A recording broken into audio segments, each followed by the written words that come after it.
All right. Hey, what's up, everybody? How's it going? It's your boy, Donnie. And Marshall. All right. Yeah. Welcome to Green Capital, where we're going to go live now. We're going to talk about a few market conditions, a few things with the Fed. I know some of you guys out there are struggling with some of your stocks and everything, and you're looking at the market and trying to get some answers. So hopefully, we're just going to have like a discussion and kind of go from there. Yeah. Got I any? think I think everyone's kind of worried about the uh what is that? What is the thing called? The Evergrande. Evergrande, yeah. About how um China's company Evergrande is basically like a real estate company, and they can't pay off their debts. They're gonna have some financial problems, and everyone's worried that it's gonna become like the next 2008. And we've been talking about it, and I think we can both agree that if it was going to be an actual issue, then our government would definitely like see that and be like preparing for it, rather than just like Yeah. rather than actually preparing to taper off Yeah, the bonds exactly. and stuff. They Yeah. just came out with that today. Yeah. The Fed was going to taper off the bonds and Yeah. everything. Yeah. Because, like, if you think about it, what do we always do if there's a crisis coming?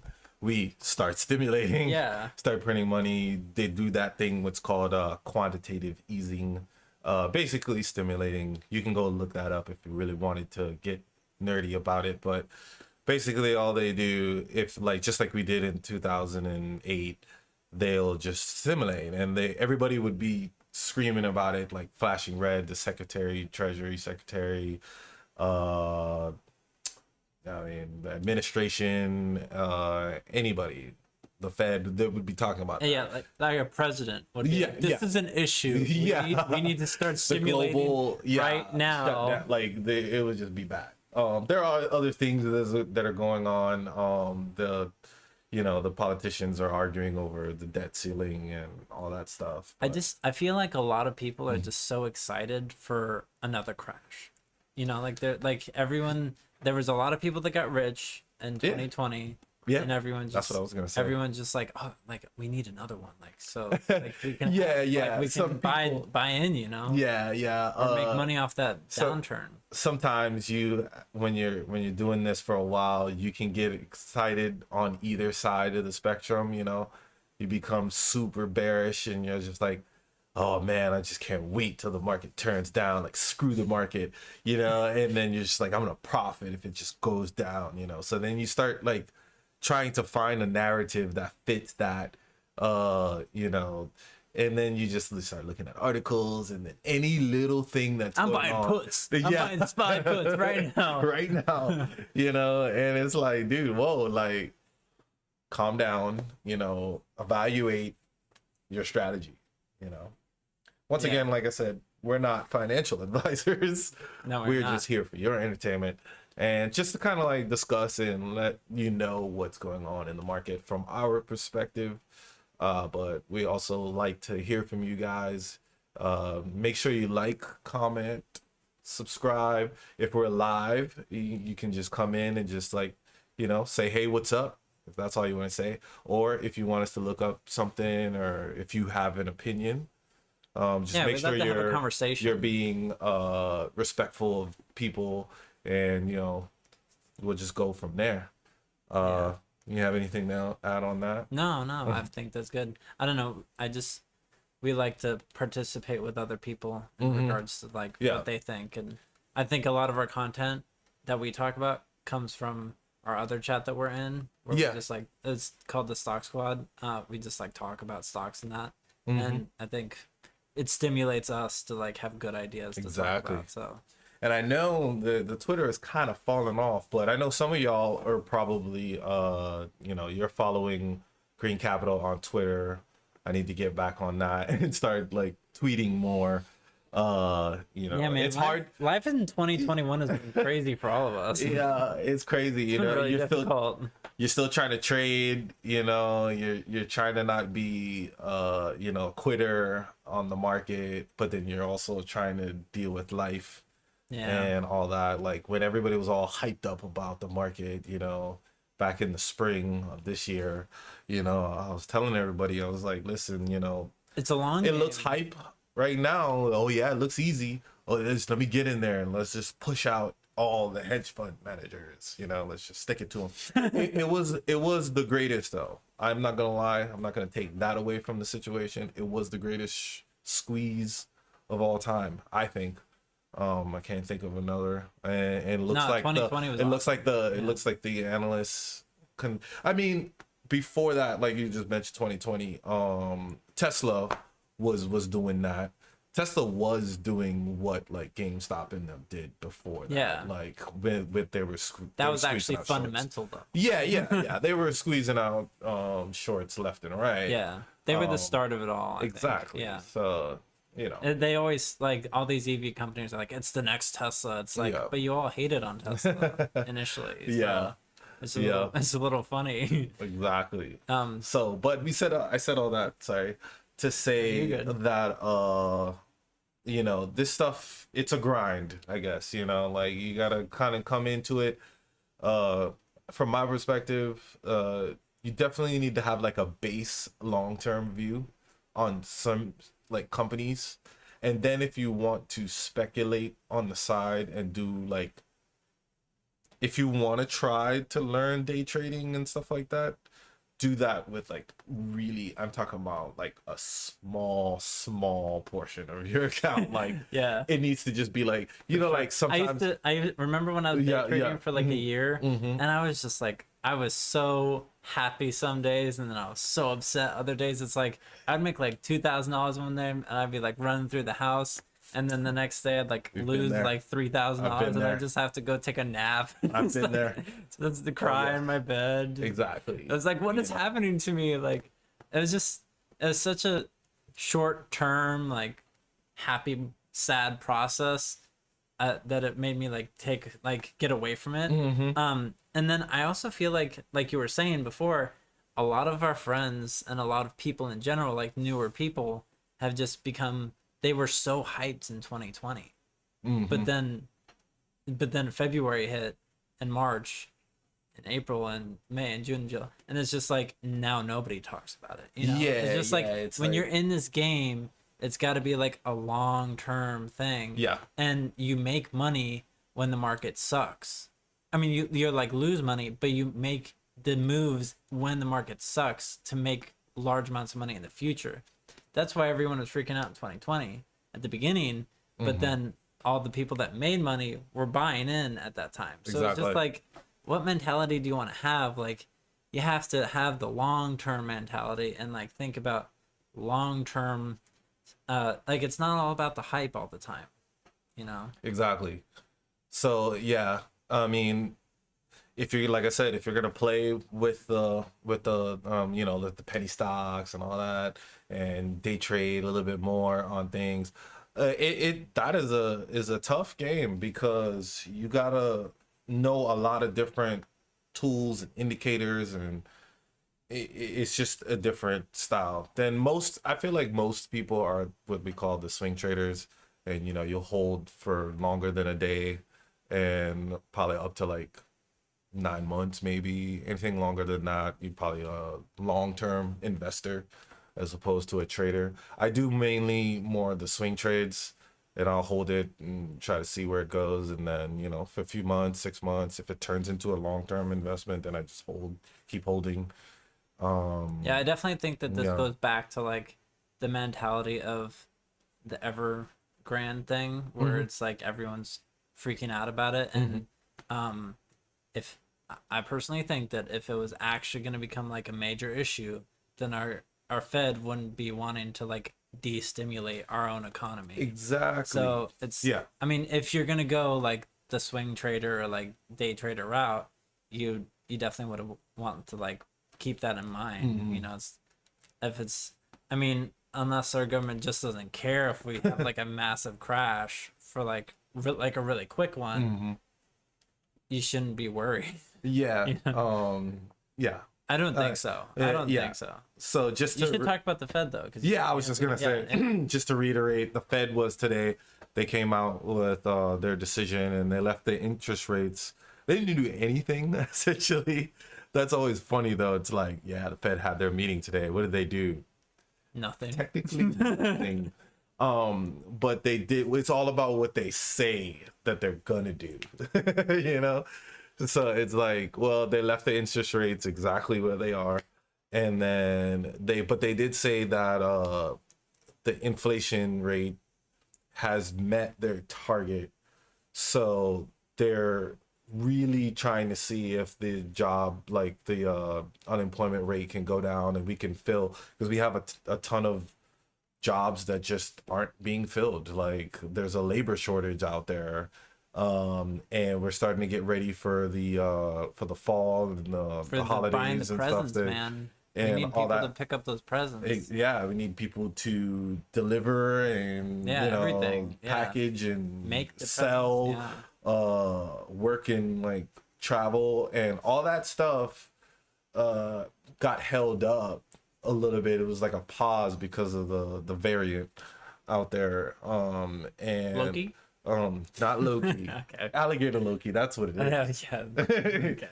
Yeah, Alligator Loki was out there, and it paused us a little bit, and we're gonna look to see what happens by the next Fed meeting. According to Jerome Powell, he said that just be aware that they might actually start with their taper then. If the jobs, all they need is to see, he said, he even stopped and said, he was like, I don't need to see like a blowout jobs number. He just needs to see something a little bit more consistent from what it is right now. And then they might start. Now, that doesn't mean, oh crap, they're going to just rip the Band-Aid off. You know what I'm saying? And then like, all they're going to do is they're going to ease it. Easing. Yeah, they'll start removing some of their purchases on propping up the economy. Like they do a lot of bond purchases and all this stuff and like printing money and, just behind the scenes, really nerdy economic stimulus. They'll stop doing so much of that and it'll happen over time. Also in the meeting though is the topic of whenever do they feel like they'll raise the interest rates, and they believe because the Federal Reserve is like a committee of people, and then you have Jerome Powell is the chair. Jerome P. JP. Yeah. And most of them feel like as if like sometime in 2022, more than like midway in, they might consider raising the interest rate. So I guess, I don't know. You want to talk about something else? Because we have charts and stuff like that. I definitely feel like the economy, like, yeah, I'll just pull it up now while we're talking. Yeah. Bang, there it is. Oh yeah, the DJI, Dow Jones Industrial Average. I definitely feel like the stimulus kind of pushed a lot of stocks, like the prices up a lot. So much so that like they may have been overvalued. Yeah. There's a lot of overvalue. And I would say that SPAC City. Yeah, SPAC City. I would say that maybe the reason why I may not know what I'm talking about, but I'll get into it. Oh yeah, you will. But I feel like that's a major reason as to why a lot of our favorite stocks are just kind of like dead in the water. They're just like still, because they are growing, right? But they're not like growing. They like have to catch up to what they were priced in at because of like all that like and like all the hyper speculation. There's a lot of things, but there's a lot of things that are actually happening too. But let me get to mention that, because I mentioned SPAC City, but SPACs like SPAC, right?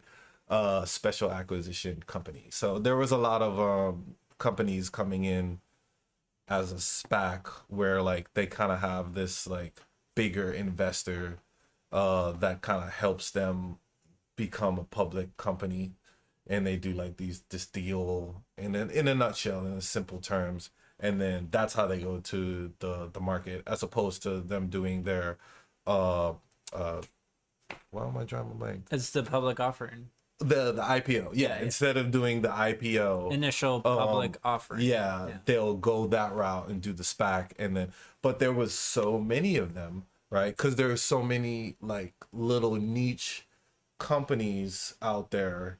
A lot of them on the space end of the spectrum too, or like tech, like tons of like tech SPACs and stuff like that. Most of the, you know, companies in that, most of the IPOs were like that this year. A lot of them.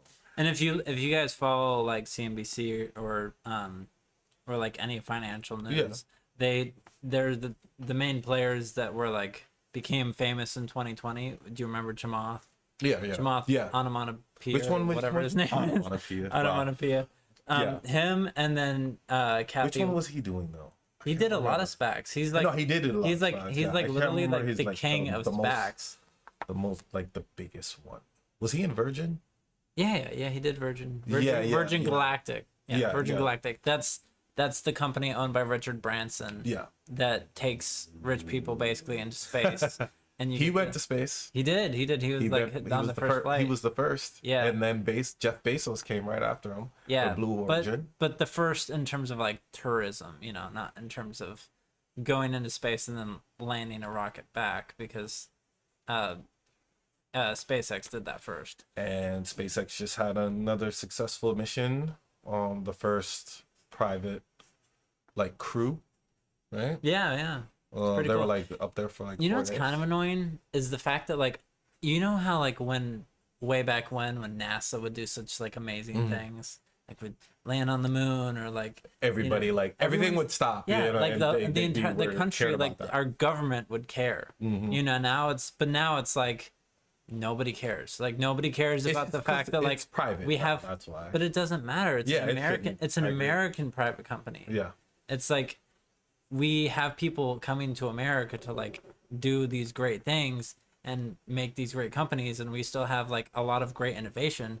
And it's just, why aren't we like celebrating this massive achievement in like our history? It's like it's not even like American history. It's like human history. Like we are like evolving into like electric vehicles and like these spaceships that can like fly and like land on their own, and like NASA never did that. Like and we're doing it at the like half the cost or NASA even less. No, I know. I'm not going against NASA. Silly. I know, but I'm just saying, like, why is there no like? Yeah, there needs to be more hype on that type of stuff. And just, like, there are a lot of people investing in that stuff. So which is good. But just to pull us back full circle, there's a lot of speculation going on, and like some of the analysts say, like space is hard, so it's a hard sector. Space is hard. It's a hard space sector cold, to bro. be in. So there's that. So we're trying to just kind of talk about current like overall market conditions, kind of new world news kind of thing, and also just like kind of like trading and what we're looking at, some technicals. We do have the Dow Jones Industrial Average, which is kind of like one of the main let's go over averages. the technical, because if you see if you're like looking from like a very technical perspective, can I Go ahead. if you look to the right here, you can see that we've kind of hit that peak. Remember how I was talking about like we were doing the stimulus and stuff, and then we've kind of just chilled here waiting for our slowly grinding high. Yeah, we are like slowly. I mean, we did hit an all-time high, but then I think this like semi freak out about the China company last week. Yeah, pulled it back. Yeah. So, but now I see, if we look here, we can see that this is the 200-day simple moving average, which is like, if we look back in our history of the and the light blue one is the 50-day of the EMA. Is it the EMA? Yeah, it's the 50-day EMA. Yeah. So if you want to know what those are, there's simple moving average, which is SMA, and then my bad, not 50. Sorry, 30. That's the 30, 30 and then EMA is the exponential moving average. Yep. Yeah. They're measured in different ways, and but basically, we'll go into detail on that in another video. But basically, if you look in the past history of the past 3 years, it kind of respects these lines as like a resistance and support trend line. And it usually stays above it. When it broke through, it really did break through pretty hard. And then And it there's was a crossover right there too. When the market yeah. downturn. Yeah. So we'll that's talk about that more. Yeah. But basically what we're saying is that it's a significant support or resistance depending on which side it's on.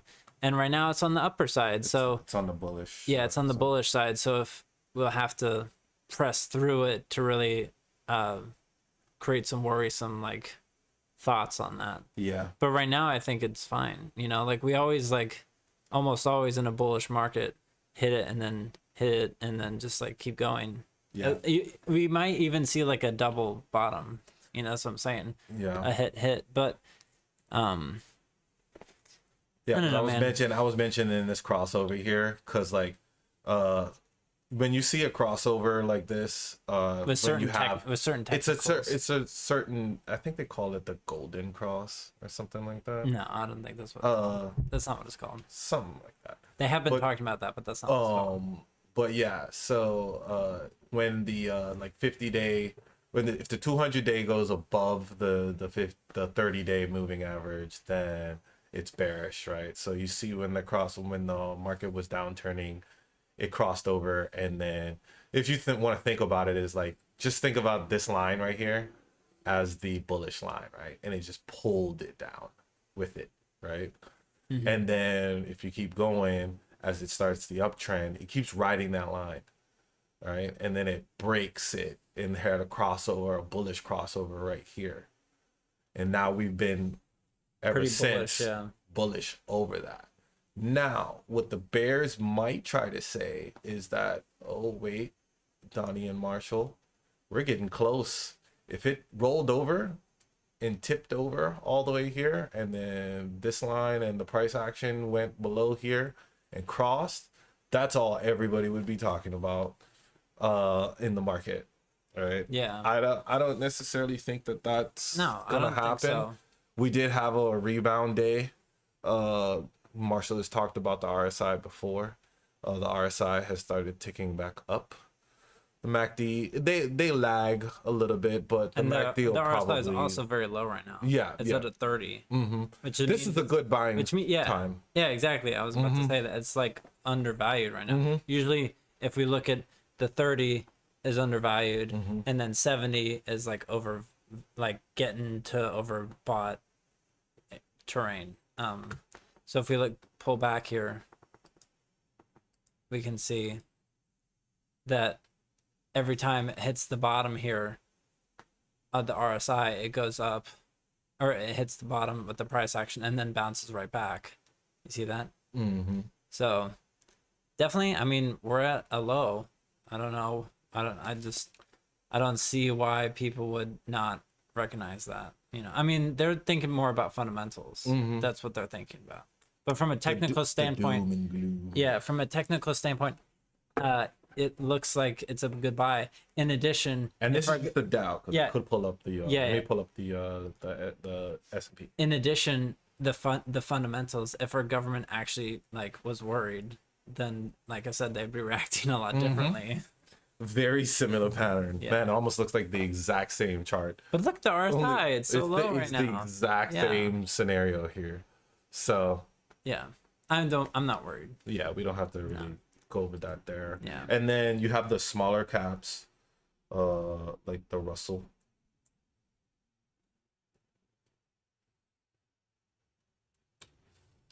Well, that one's a little bit tighter. It's also mid-range RSI right now. Yeah, it's a little bit tighter, but that's also, like I said, the smaller index. It's the smallest one of the major indexes. So, but we can also look at the RSI and see that there's a divergence happening right now. Mm-hmm. So it's been up for a long, it's been really high for a long time on the RSI here, and then as it consolidated, the RSI has actually gotten lower and lower. Yeah, which means that the longer it stays here, the more likely it is to shoot back up. Yeah. So I mean, that's also bullish. You know. Yep. So anyways, I think we're pretty good. That's good. Yeah. I like it. Yeah. A couple technicals there. I don't know. Like I said, if you guys want us to, we need to definitely start it. This has been what about a month or two probably since we did a video, so we need to definitely get back on that some more. We're just trying out the stream a little bit because that helps us to just kind of like make some content for you, just get it out there, just discuss. So whenever we're live and you get notified, you can always come in and say, hey, what's up, guys? You know, give your opinion on charts or what did you, you know, ask us a question. We'll go from there. And then we'll try to get back to doing some like recorded videos and just editing, man. Y'all know how it is. Some of y'all YouTubers out there, you know how tough it is. It's hard. Yeah. It's annoying, too, Hours. especially when you're dealing with life and other things. And then you're just like, why can't I just edit this right now? And I'm looking at the computer right now, like, because we have like a second screen. We always try to check ourselves, and I totally feel like our faces are just not moving. Well, it's So like it's- laggy. Yeah, so It could be. I don't know. We could see some lag here. I don't hopefully, know. hopefully not. But there's always the technical issues. We're always trying to improve, so Cool. we'll figure it out. All right, yeah. So we'll stop streaming here. All right, guys, peace. Yeah. Grow your capital. Yeah.